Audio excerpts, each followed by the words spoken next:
Persons under 18 will not be admitted. What's up, everybody? This is Jeff. And Ben. From Toking with the Dead. And Still Toking With. And Still Toking With. Still Toking With is our live show. Yes. You can catch that every Wednesday. At 7 p.m. Eastern. That's Eastern time. Yeah, if you live in fucking California, it's got to be 3. No, 4. 4? Yeah.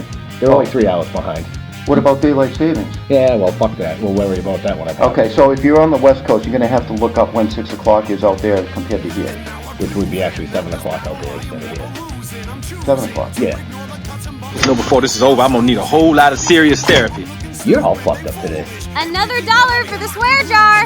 I'm always fucked up. You should tune into the show and see really how fucked up I can get. Oh, yeah. Well, opinions are like assholes. Everybody has one. And when you do tune in, you're going to see amazing guests like this.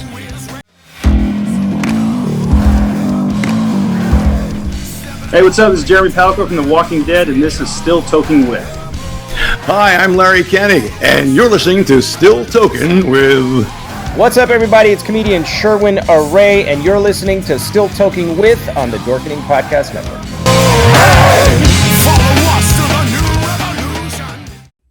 What's happening, everybody? Welcome to another killer episode of Still Toking With. I hear voices in my fucking head again. We're in a new month. Yes, we are. We are in a new month. And, so it's going to be a very short month. We have a show this week and next week, and that's it for the month. But we'll be on the road live, so really doesn't count, I guess. I'm super excited about tonight's show. Our guest tonight, we've had the pleasure of working with in the past, forming kind of a friendship when we get to see each other. That is, she tends to hide a lot behind the different things. We will just leave it there. Yeah, I like that. Yeah. The flashy one, Mr. Jeffrey Mark. Good evening. Hey, everybody. Happy to be here. Yeah, this is going to be a good show. I just spent the entire afternoon with the BBC being interviewed about tea and crumpets. I was having tea and crumpets. No, he bought me lunch and everything.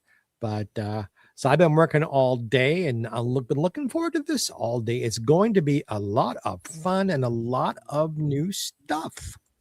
But first, here's a piece of old stuff. Who's got some new stuff? Our friend and our much loved buddy, Jeff Holman. You hear that? He just called you old stuff. The fuck was that? Old stuff. Hey, happy Wednesday. Yeah, I don't want to delay the show, but I do want to make an announcement that I am taking a hiatus. Temporary leave Sabbatical. Sabbatical? Yes. Yeah, I'll be attending psycho school for the next couple of months, probably. No, I'm just kidding. Personal issues, not issues, changes, readjustments in life. At that phase, I'm at that age, so I'm going to be backing off a little bit. I won't be gone. Every once in a while, you might hear that voice in Ben's head at the beginning of the show again. Great. Yeah.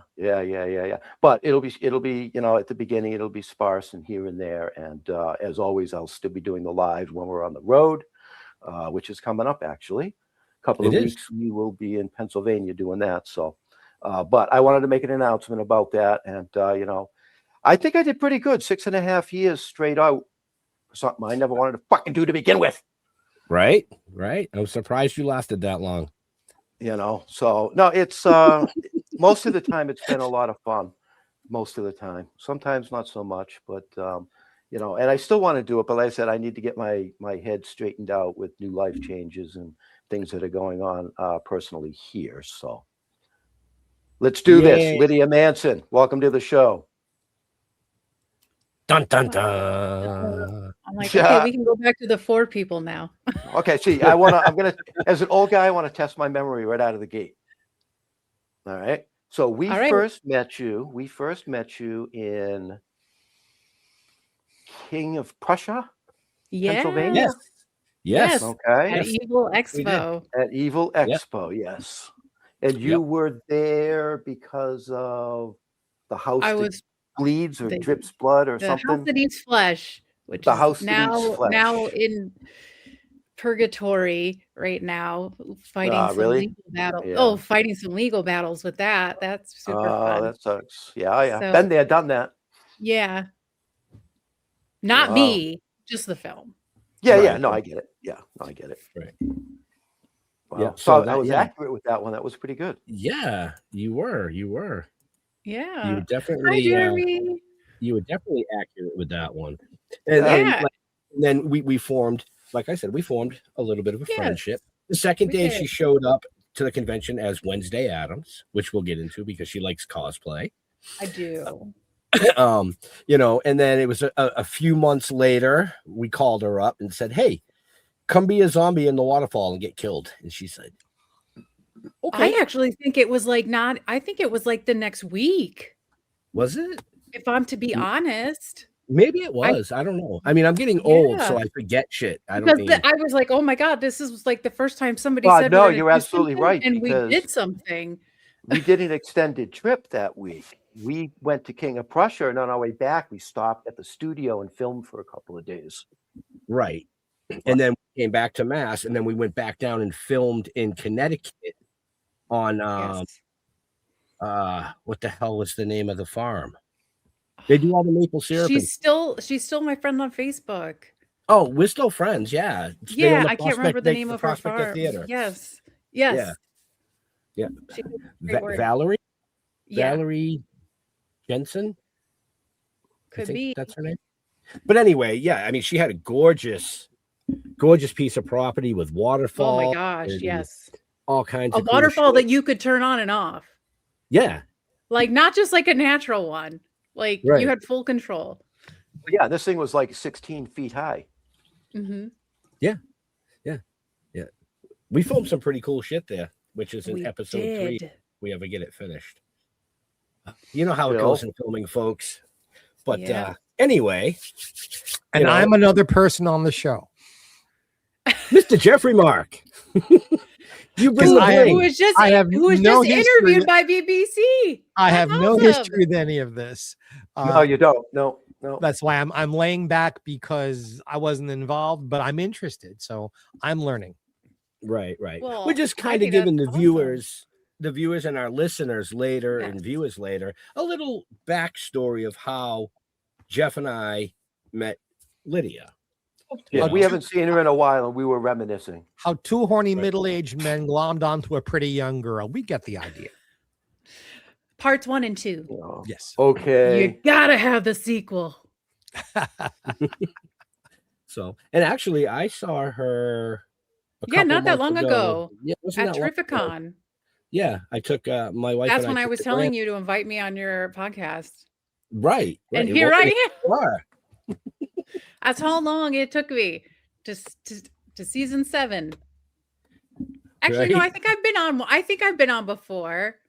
I think you were on as like 4 years ago. I think you were on as like a co-host or something. We had you on.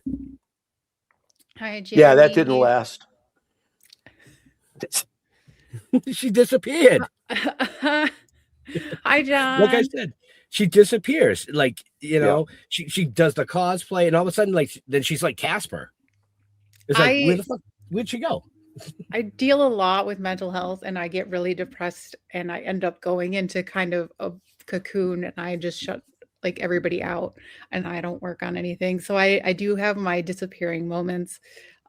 So yay for mental health, because May is Mental Health Awareness Month. I was just gonna say May is Mental Health Awareness Month. So the stigma. Right. So folks, mental health is a very serious thing.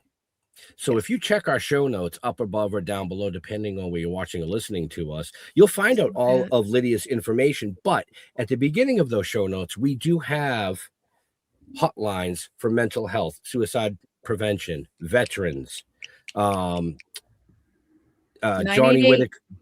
Whitaker's the website that he has for addiction. Remembering those lost and loved, or I can't remember the exact name of it, but it's all there. Just check the show notes. Jesus, make me go all tweaky on you guys. All right. Go, Anyway, go host on us. Are you currently working on something? I am working on a project currently at the same studio we filmed at. We're making the old comics from like the 70s, eerie and creepy. Working with Bill Diamond on making those into actual live episodes that will be introduced by eerie and creepy puppets. Mm-hmm. You said comedians from the 70s. Comics. I'm sorry. Oh, comic books. Ah, yes. I hear comics. I think comedians. Sorry. I understand. Very different. Never mind. Never mind. All right, so that sounds cool. So are you gonna? Hi, Jonathan. I just worked with Jonathan.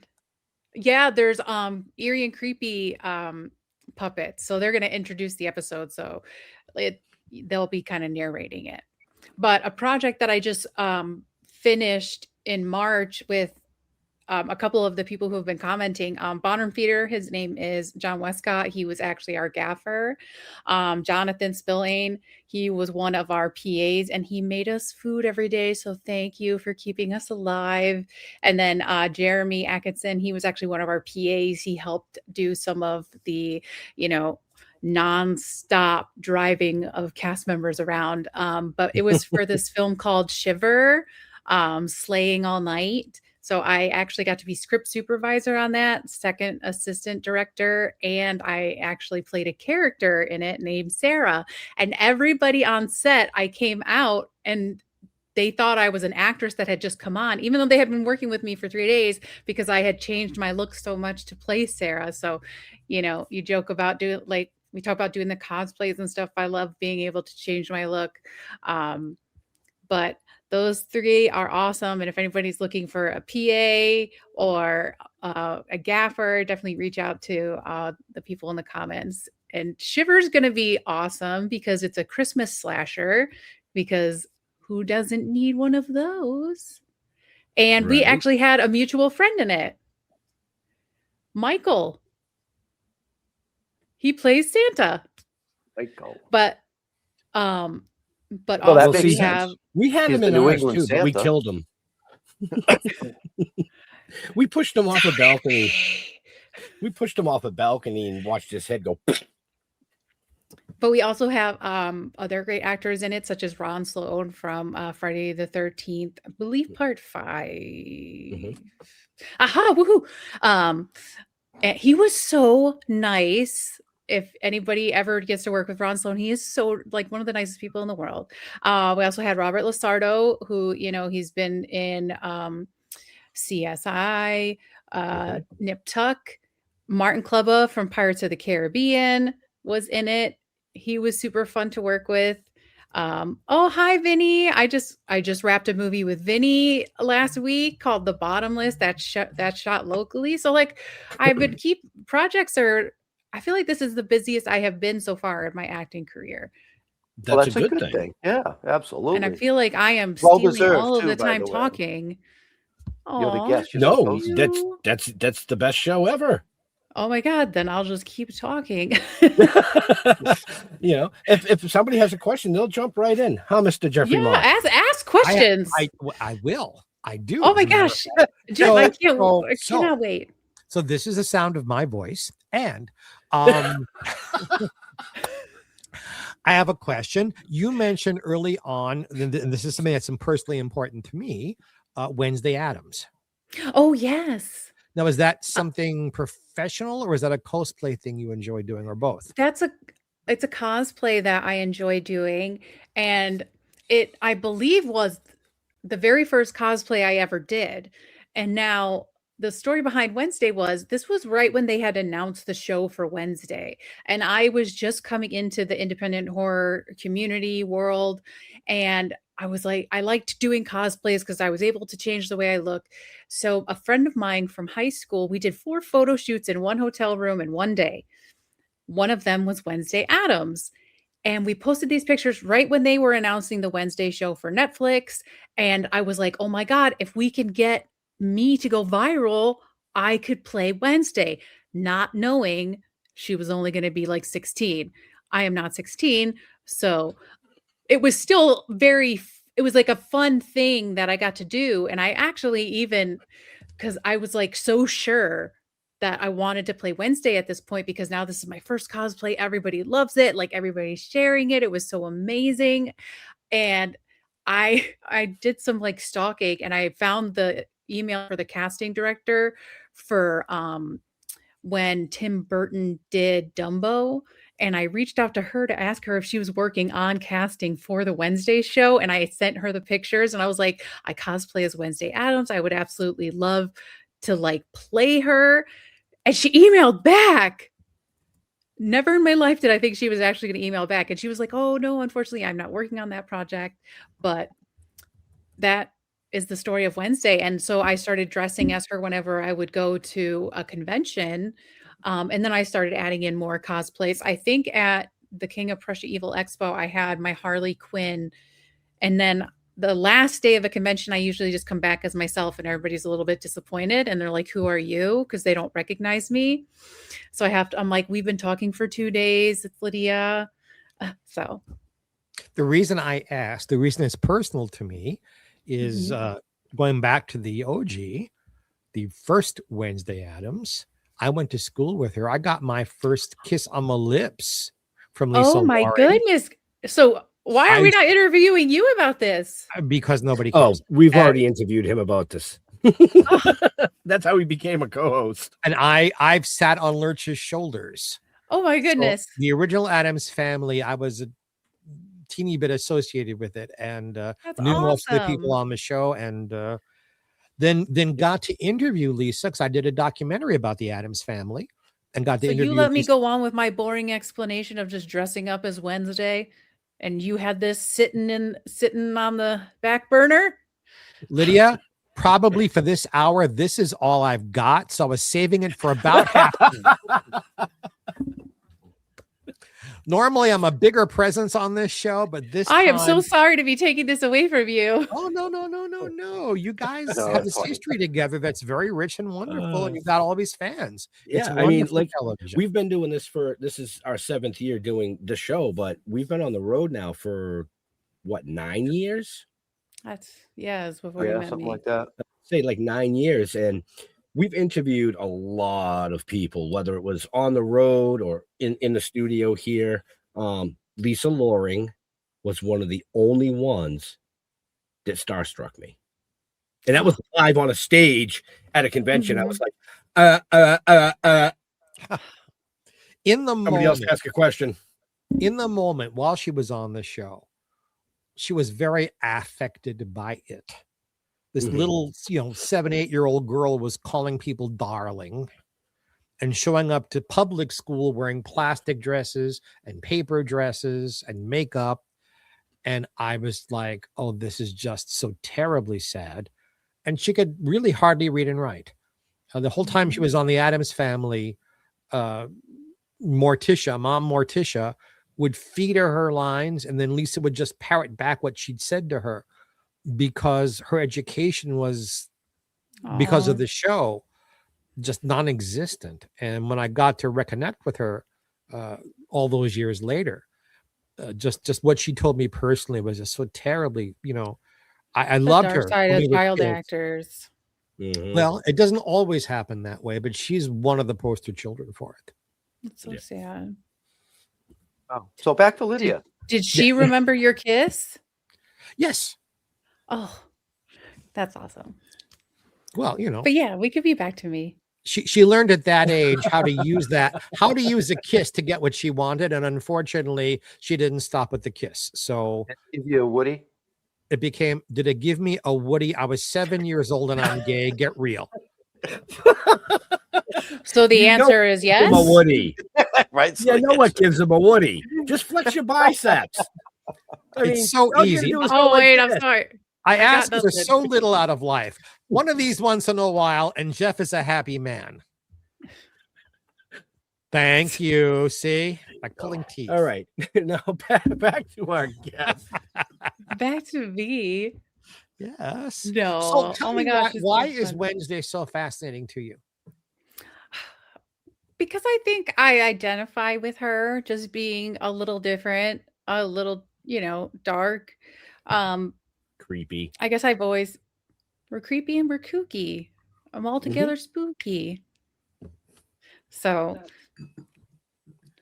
but yeah, I think having that representation, especially going back to the 60s, am I right? Yes. Is that what, I was like, man, I would look really dumb if I messed that up No, right now. 1964, 1965.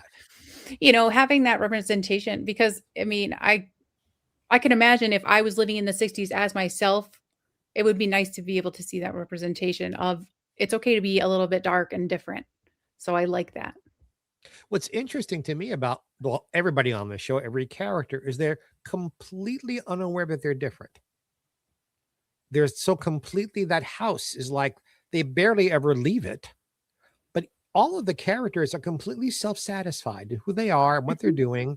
And it's everybody else who seems to have a problem. They're fine. I like that. I relate to it also. I also like it showed like they were a family. They, they genuinely, as much as they tried to kill each other, they loved each other. Don't we Jeff, all? it's okay if I try to kill you once in a while. Yeah, well, you've tried. Well, not until I get to see him again in person. I saw So, Ben speaking of and I that, didn't get to see you. Do you have any conventions coming up? I'm going to be at Monster Palooza at the end of this month in Pasadena, California. Oh, near me. Nice. So I'm in Palm Springs, Lydia. Oh, okay. I'm in New York. Where? But like central New York in a very small town. So I always just say I'm near Albany. Like nobody knows my town unless you live in it. What's the name of your town? Now I have to ask. It's like East Durham area. What's the name of your town? I keep that a secret. Okay. I'm from Brooklyn, New York. I know New York State. Oh, okay. Do you know like the Kasaki exit? 21B? Yep. I'm right around there. All right. I'll keep it a secret. Don't worry. As we just said it on live. Yeah. Yeah. No, there are other towns around that exit. Yes. We didn't yes, reveal there is very specific No, I small get it. towns. Yeah. Ooh. Nice. Question for Lydia. Oh, a little Of course. birdie told me that you might be interested in taking up improv when you cosplay. Are you still Lydia, or do you talk to fellow Congos as your character? Number one rule of cosplay is you don't break character. But no, for instance, I was at Monster Mania one year and I was dressed as Tiffany. I was working with Trauma at the time. And I had entered the costume contest and I stayed in character the whole time for the contest. Like I was saying Tiffany's lines from the movies. I was carrying my Chucky doll. When I got angry with him, I threw the doll. I did not win. So then I was like, well, what would Tiffany do if she lost? And I was like, I was robbed. So I was like, I feel like, oh, hi, Lisa. So if I'm at my table, I'm dressed as whatever character I am, and I will speak to them as Lydia, but I do like to be in character for certain things. Like when I'm dressed as Wednesday, I try to keep just a frown on the whole day, even if I'm just talking to people. So I try to maintain like a little bit of the character while still having to promote myself as an actor and everything else. Cookies. That's all I'm gonna say. Right. Go ahead. Cookies? That was for Lisa. Oh, Cookies. I love Lisa. She saved me. I was cosplaying at TerrorCon, and I was like a 19th century vampire, and I had a corset on. And of course, I told Lisa, I was like, "Yeah, if you could just like do it as tight, so obviously you have a better shape." I ended up getting heat stroke in that corset. Because I also had a huge wig on, and it's, it gets so hot in those convention centers. So I told Lisa, I was like, I'm really not feeling well. And she was so nice, and she took me back to the hotel, and I immediately threw up and was like, I don't think I'm coming back. But yay, Lisa. She's the person you want there if you're sick. Yes. Yes, Jeremy was cosplaying as Art the Clown, and we thought it would be funny if I was biting Art the Clown's neck. So, yeah, my granddaughter is in love with Jeremy. So, well, not the one that makes the appearances on the show on occasion. The other granddaughter, Ivana. Oh, okay. When we went to Northeast Comic-Con, and Jeremy was Art the Clown, and she was just. Jeremy, the one that had the little blonde pigtails. She was just like. Now, the other one that has the darker hair fell in love with Lisa's son and chased him around all weekend. So. Well, I filmed with Lisa's son, and I told Lisa, I was like, oh my God, I was like, does he have a crush on me? Because if like he was just like following me around the whole time. And she was like, he has a crush on everybody. I was like, oh, okay. I did not feel special anymore. Yeah. No, Alex is a good kid. He was actually a guest on our show at one point. Oh man, I gotta catch up with all these people. Right? You obviously have left quite an impression with your coworkers. I guess I have. It appears so. I'm like, I haven't done a podcast in a while, but this is more comments than I've gotten on the last couple. Well, that's the show. Well, they showed up because we're all here. Yeah. They're like, oh, we could just show up to one look show at it. It's all a year. reunion. They're all here. Fuck it. Here, yep. Lydia, you mentioned a little earlier in our conversation that this is Mental Health Month and that you sometimes pull back from the world for your own issues. Are you comfortable discussing any of that? Oh, absolutely. I'm fully open about my mental illness and like what I suffer from, because I think the more that we talk about it, then there's less stigma surrounding it. And I've had multiple people reach out to me and say, thank you for talking about that. Because, you know, if you go and look on my social media, you see, oh my God, she just did a movie. She's got to be so happy. No, like I'm still struggling, but my social media gives off this air that I'm having this amazing life. And because I get to do these amazing, yes, they're amazing things, but at the same time, like I'm still suffering. I still have spent, you know, like the last few weeks for me have been very rough. I've been in a very deep depression, and I've, for the past 3 weeks, have mostly been on my couch if I'm not doing something I have to do. I made a joke today to keep up my snap streak. I was like, I think there's a literal impression of me on my couch because I've just been lying in the same spot for days. So May is a particularly hard month for me because 3 years ago, I was forcibly admitted to the psych ward. So every May, I go back into that mindset of where I was and for that to happen. So I talk about it, one, as to help myself, but if anything I ever say can help somebody, even one person, then it's worth me speaking about. Well, first of all, bravo. Thank you for being so courageous. Is the diagnosis clinical depression? I have clinical depression, generalized anxiety disorder, PTSD, ADHD, all the letters. Just the alphabet. So yeah, I'm alphabet soup. Just put it in there, mix it up, and see what the hell happens that day. You know, is that kind of how it goes? And you know, when I get in these deep depressions, I pull back from like a lot of people, and I am always like, when I come out of this, I'm not going to let my mental health define me. Like, just because I have depression doesn't have me. But yet I keep falling back into depression has me right now. And, you know, I'm so happy to be on here with you guys. But like earlier this morning, I was like, I have a podcast I have to do later, and I just can't bring myself to have the passion to do it just because that's where my mindset's been. But it's been great getting to joke with you guys. So thank you. We're helping, not hurting. Sometimes hurting is helping. I mean, it's 2026. We don't kink shame. Yeah. The couch called and said thank you. So Hey. As Ben's in a rubber room. Well, that was for you. Oh, yeah. Oh, okay, I get it. Oh, man. Thank you. Was it difficult for you to accept that the problem existed? Yes, because so many times I just look like we made that joke before off screen. You were like, "Oh, look in the mirror." I don't like looking in the mirror at myself. And then when you get in these deep depressions, it's even worse because you're not taking care of yourself. Like I made a joke, yeah, my hair's dirty. That's why I put on a wig. It's because I haven't been able to wash my hair for days, But I think the hardest part is not being able to do things I used to do.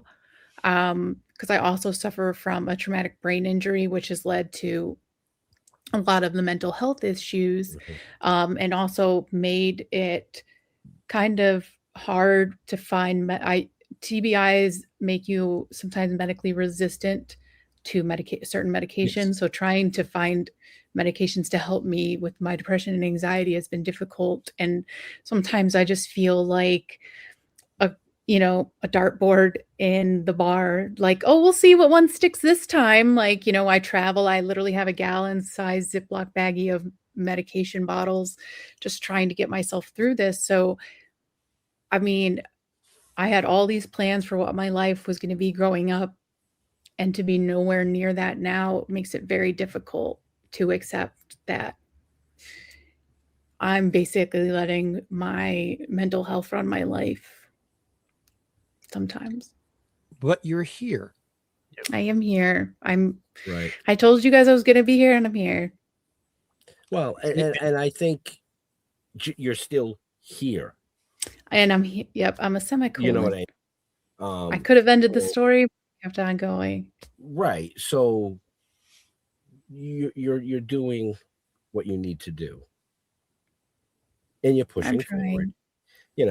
And we're glad that you're here, And I applaud you, seriously. No, I believe that everybody needs to go through everything that they go through in order to become what they're supposed to be. Right. Hi, Brandon, for your comment. I read it. Right. So, I think you're wonderful. I think you're wonderful. Oh, I think you're wonderful. You're wonderful for talking about it. You're wonderful for admitting that it's not easy.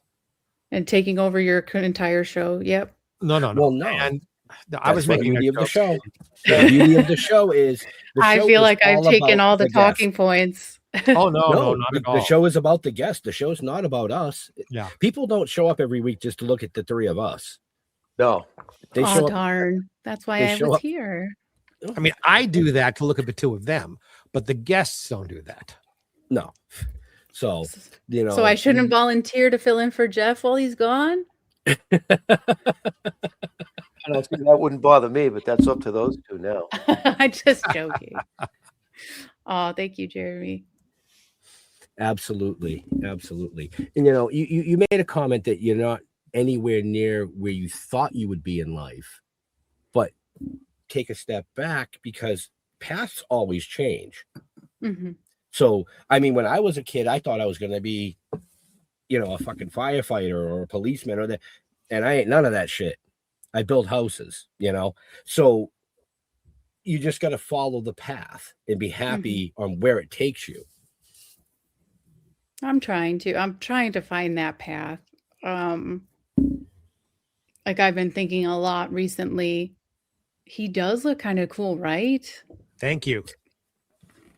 He always brings the sparkles. I appreciate it, Brandon. And I liked how he had the snaps. You know why I do that, honestly? Arthritis in my hands. Clapping hurts. This doesn't. So when I applaud, I just do this. Oh. I thought you were going to say your hands hurt from something else, but that's okay. No. There's a young lady in the house. I'm not doing that. Sorry. I'm not that young. Hey, this young lady, we threw her in a waterfall in a t-shirt. You covered her in blood. We covered her in blood. Oh my God. I want to see that scene so bad. I fought so hard to walk under that waterfall because who was it? Was his name Stu or Stan or who was the DP? Oh, who did we have with us that day? Scott. Scott. He was Scott. so against me going in the water. Mm-hmm.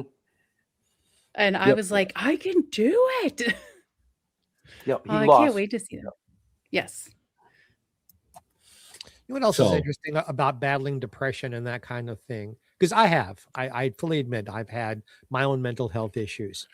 Who hasn't? I hope it gets better. Oh, it has. No, and I addiction stuff, and I'm 37 years clean and sober now. Oh, congratulations! Thank you. But like from where I sit, a talented, beautiful young lady like yourself, there's probably thousands of other young ladies who wish they could be what they see you as, not knowing what your personal walk is. Because you've accomplished so much. It may not be what you thought you'd accomplish. Right. But if you look at what you have accomplished, it's pretty awesome. Mm-hmm. Well, I got to meet some cool people along the way. And that's very important. These two included. Yeah, me too. I feel the same way about them. I had to think so hard because I can never remember which way to point it to get to the right box. So I'm so glad that worked out. I was having anxiety over that. Because that would have been real awkward if I went like this. As long as you didn't give me the finger, I'm happy with it. Oh, no. What is it you wanted to accomplish that you haven't gotten to yet? I guess it depends on if I talk about like the trajectory I had for my life. My goal was to be a New York State trooper and work on the special response team. I actually became a corrections officer. I was injured on the job, and that's why I have the injuries I have. So I look at it as that was the trajectory my life was going. What I wanted to accomplish was to become the trooper. That was my goal. You know, like I went to college, I got the degree in criminal justice to do that. That was the career path I wanted. I had never in 1,000 years ever thought of myself as an actress or doing any of the things I'm doing. And I'm sure that's how a lot of people's lives end up being. Mm-hmm. But I know for a lot of people, like they grew up, they knew they wanted to be an actor. Like I wanted to make a difference. You know, everybody says that when they talk about law enforcement, but I really thought I could.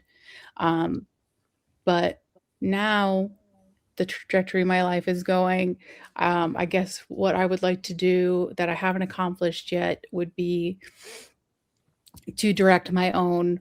I would start the short film.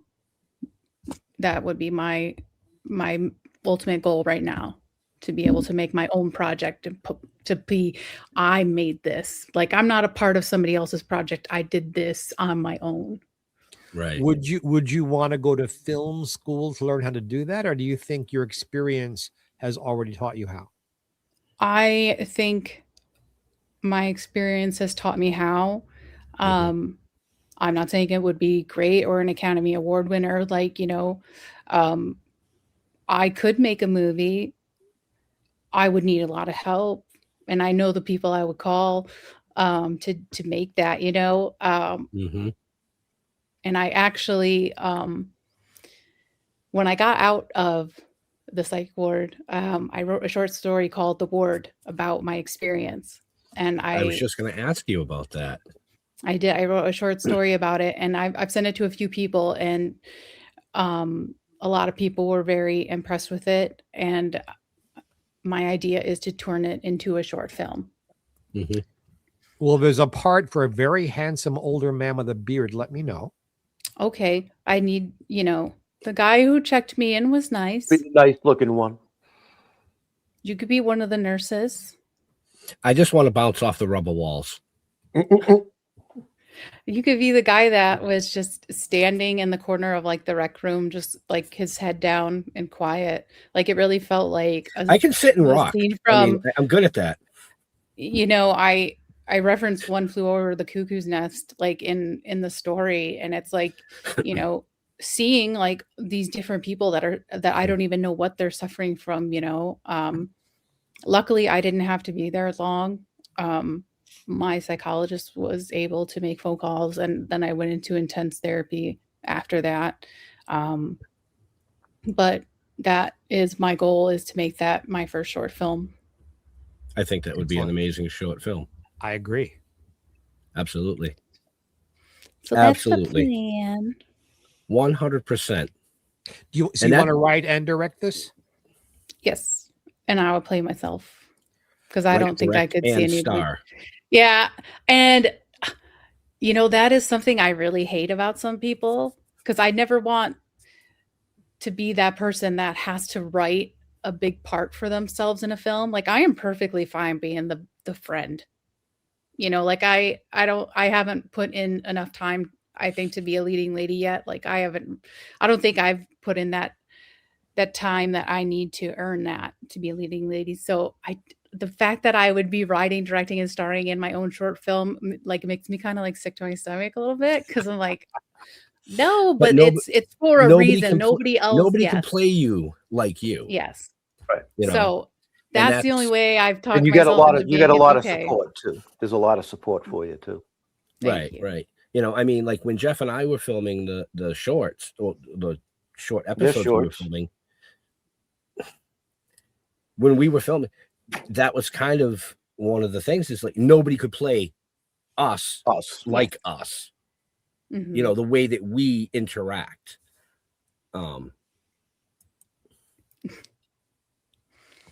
Thank you, John. You got volunteers already here. He actually told me, when I sent him the short story and I was telling him that I wanted to turn it into a script, he's like, if you don't, I'm going to option the right from you. That's how much he said that needed to be made into a film. Well, so I think that it would do multiple things. First of all, it would tell your story, which would help others. Put you in a leading role. It puts you in the leading role. I don't need that. It gives you another IMDb credit besides the one you get from this show. And Toking with the Dead episode 3. And Toking with the Dead episode 3. And a few others that you've been involved with.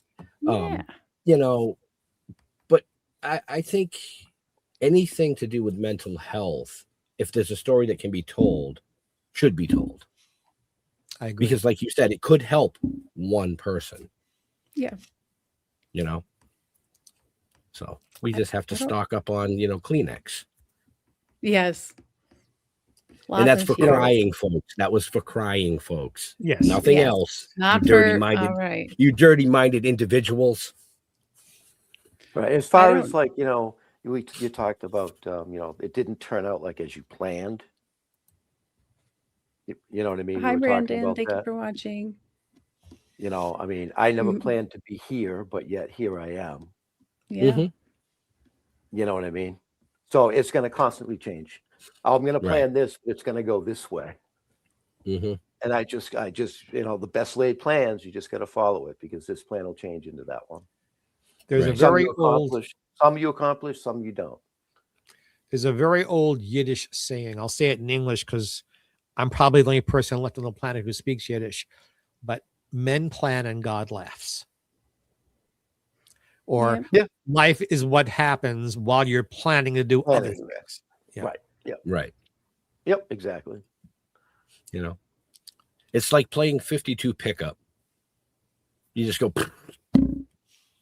oh, that's where I'm going. Okay. I think but the plan is, once the cards are dealt, to then pick them up and do the best you can with them. Yeah. Oh, fuck that. I throw them back at the dealer and say, you got to shuffle that shit. Something ain't fucking right. He's stacking the deck. Right? Right? What's with all the spades? Never be afraid to go, oh, shit, that didn't work. How many times have we said that over the 9 years? Oh, shit, I guess that one didn't work. Oh, well, next. So, yeah. So who would have thought this would have gotten so serious by the way it had started? It's all good. It's all good. We can spin it to a happier note. But oh I'm fine. Whatever. You I know? was just thinking, I'm like, we were joking around in the green room and you were like, oh, the show hasn't even started. It's already in the gutter. And then look at where we are. Yeah. You never know. Yeah, Which I way it's haven't gonna I haven't go. mentioned a penis once. Oh, She wanted to laugh. There we are. It doesn't take a whole lot. So how That's what she She's said. laughing at you, not with you. I'm laughing with you. Go ahead, Mr. Mark. How does because a lot of the people who are watching are going to ask themselves the same question. How does a talented young person like yourself, if they want to shoot a short film, how do you even get started doing it? So from your point of view, how does one get started? Well, you have hopefully a network around you of people that know how to make a film. Bottom feeder in the comments, like he said, he's a DP and gaffer. So, and then also a director I worked with in the past. He's made 2 shorts with me in the cast, Tom D'Amico. I would immediately bring him in because I respect his opinion so much. And working with him has, he's the one that's always pushed me by saying you can do this, like, so I would bring in the people that I know would help me.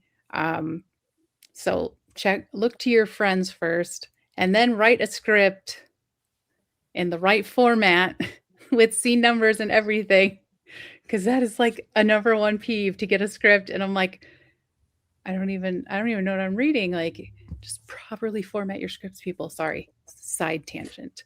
But yeah, writing a script that you think, and then being because I've been working behind the camera now, I start writing how I picture the scene already being shot.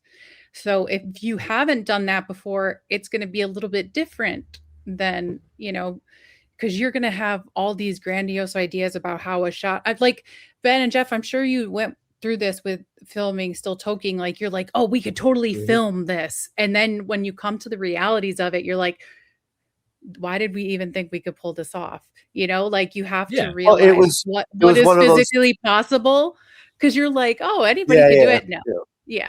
It was we more know fun. all about it. It was more fun at the beginning. Yes. And then then Jeff gets his first concussion, and then then I blow out my knee, and then Jeff gets his second concussion.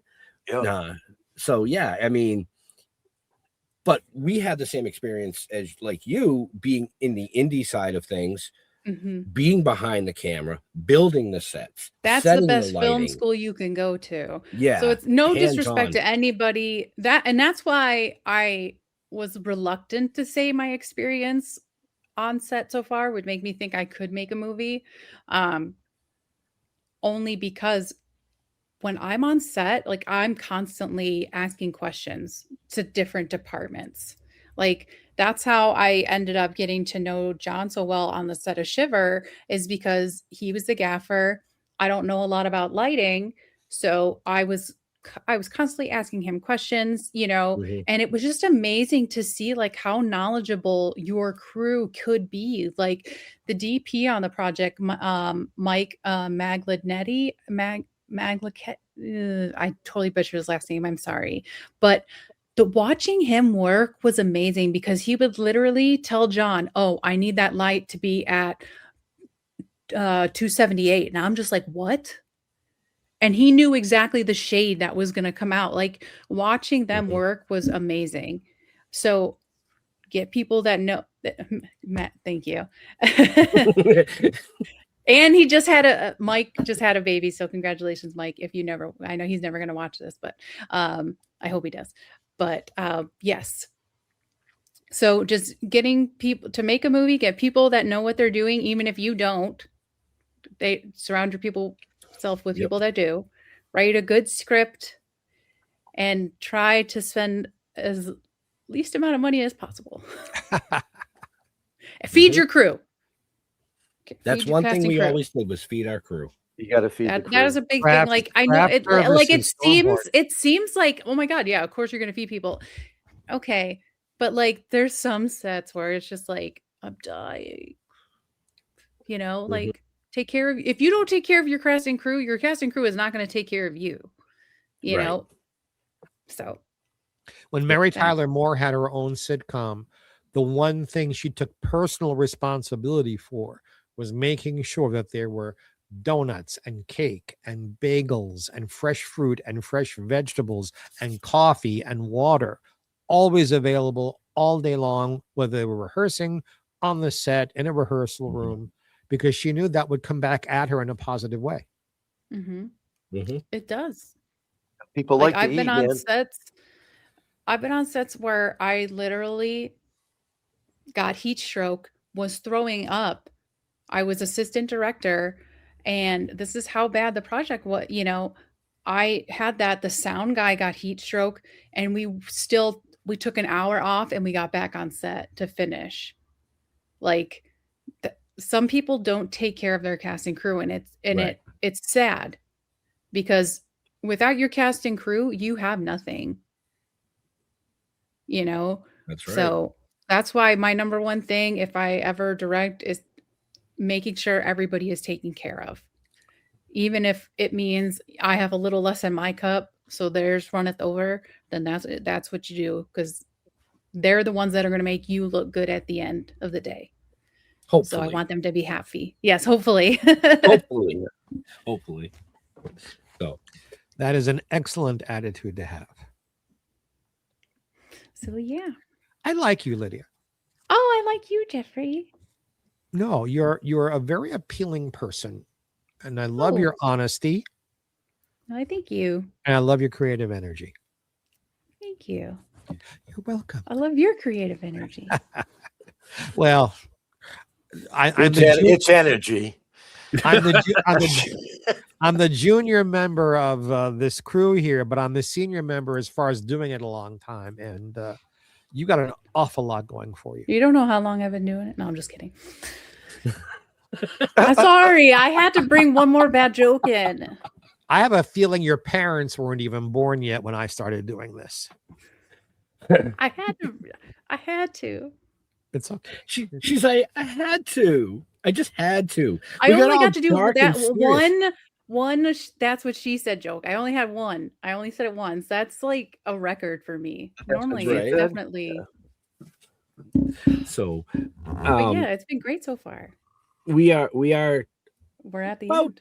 6 minutes away, 6 to 10 away, folks. I'm sorry. So I talked if you have any questions out there for our amazing guests, just get them up in the chat. We'll ask them, as long as they're appropriate, appropriately askable, safe for work. I get an appropriate question. Okay. No, what do you do for fun besides when you're not filming and you do stuff for fun? Battling what do you do for fun? You guys have time for fun? No, I'm just kidding. Everybody needs time for fun. I'm at the point where I don't know what I enjoy anymore. I'm trying to figure out what brings me joy. So now I don't do anything for fun. Answer. Well, she likes being on this show. She hasn't stopped smiling since we started. I know. She's got permagrin. You know something I learned, Lydia, about having fun and all his question.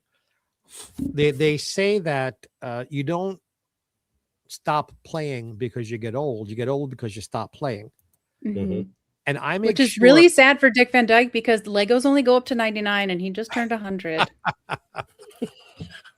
But that's a good job. But the point being, that's good. There is an 8-year-old inside of me that I nurture and take care of. And I need to make sure that every day that 8-year-old has some playtime.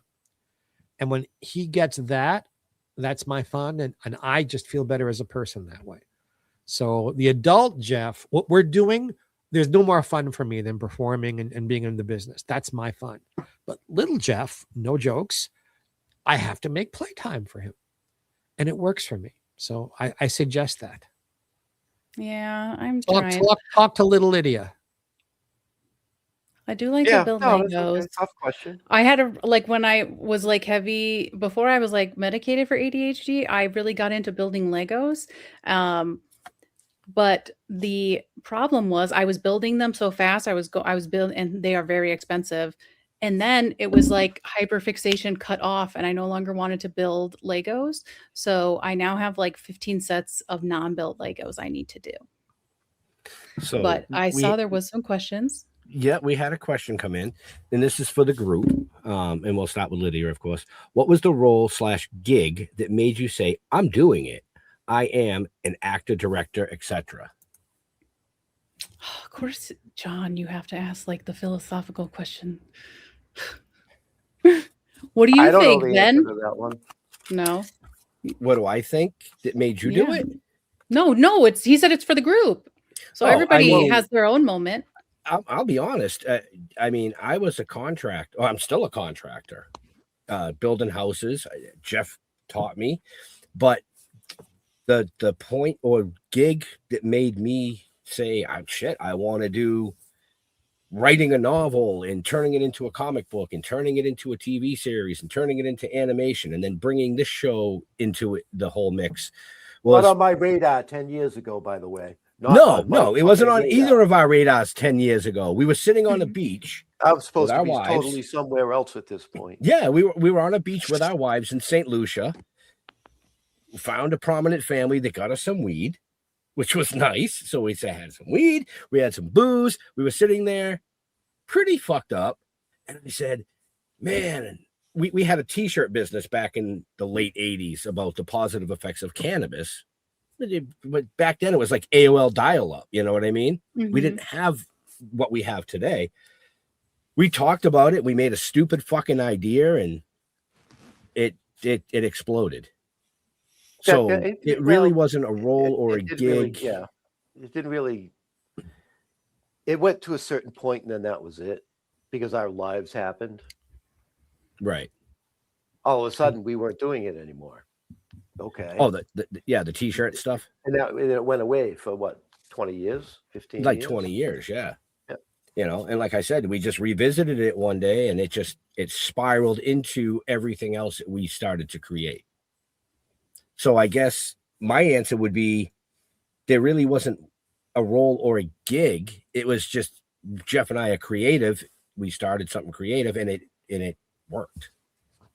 And it was an idea that changed my life for 10 fucking years. It did not. It's fun. I do enjoy it. You know, I'm sorry I'm taking a hiatus, but like you, Lydia, I have to deal with things too. Mm-hmm. And for me, probably, if you had to pick like one moment, probably the first major award, getting nominated for a Grammy. And, oh my God.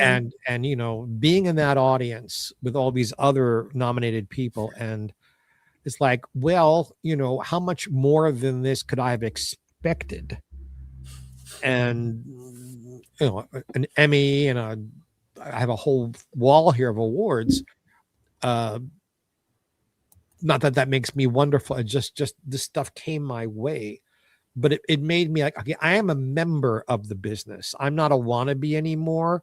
I'm part of it. I'm a peer, and that's awesome.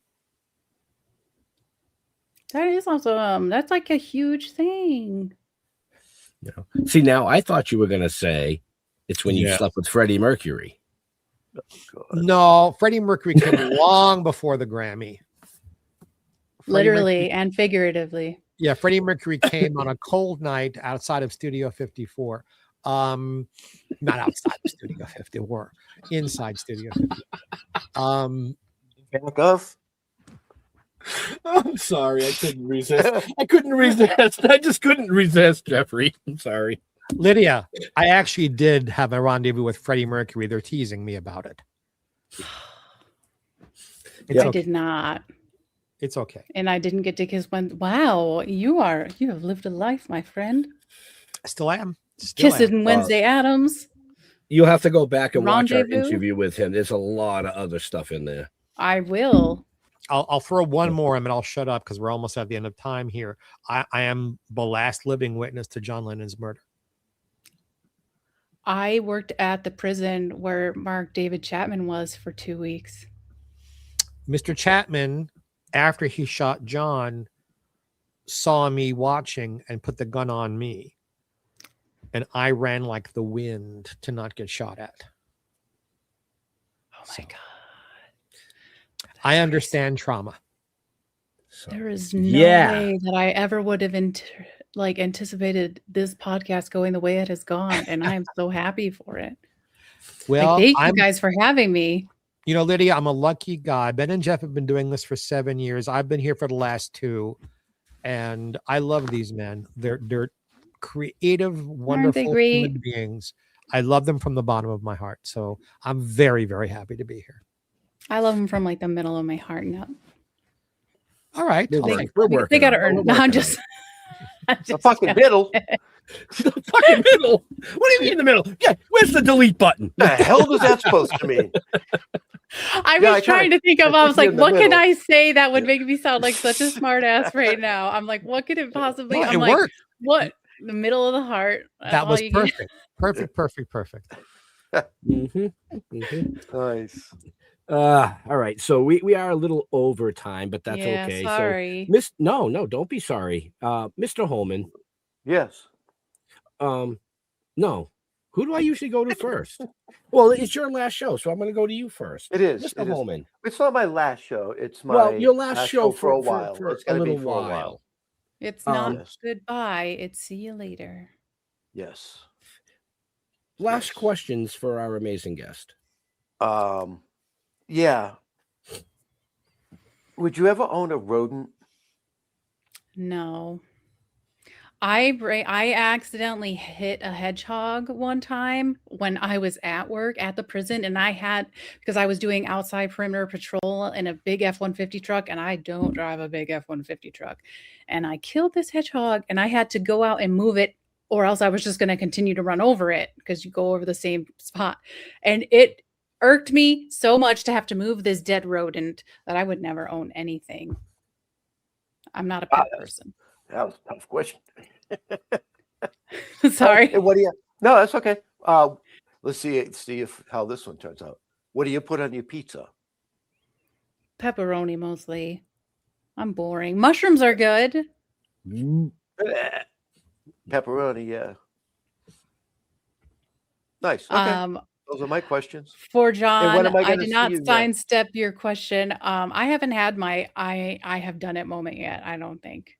But when am I going to see you next? What is your next show? 2 weeks. Nope. Pennsylvania. Won't be there. Are you going to be at Monster Bash in Pittsburgh? Thank you, Jonathan. Thank you, Jonathan. Won't be there. Are you going to be at Dead of Winter in Worcester, Massachusetts? When's that? It's in July. It's at the DCU Center. You should totally sign up. I wonder who's doing that. I haven't seen that one. Yeah, I think it's like their 3rd or 4th year. Who's going to be there? Mike Levy is going to be there. Marcus Slavian, Damon Maffey, Powell from The Exorcist 3 are some of the guests that I can remember right now. I'm actually going to be on my first panel. I'm going to be on a film panel. Good for you. So, Mr. Mark, last questions. If someone, whatever their issue was, came to you and said, I have an issue, is there like a first piece of advice you'd give someone who asked you for advice? As far as like living with it? Yeah. I would say that even though you're always going to tell yourself you're alone, you're really not alone. Like, the voices they're lying to you. Excellent. See, I knew I now liked they you. tell me. Yeah, Jeremy's going to be a dead winner. Nice. So I don't really have a last question because you've already told us that you geek out about Legos. So that would have been my question. I do. But that's okay, because I generally don't ask a last see- question during the shows. Wouldn't that have been the answer to what do you do for fun? The Legos?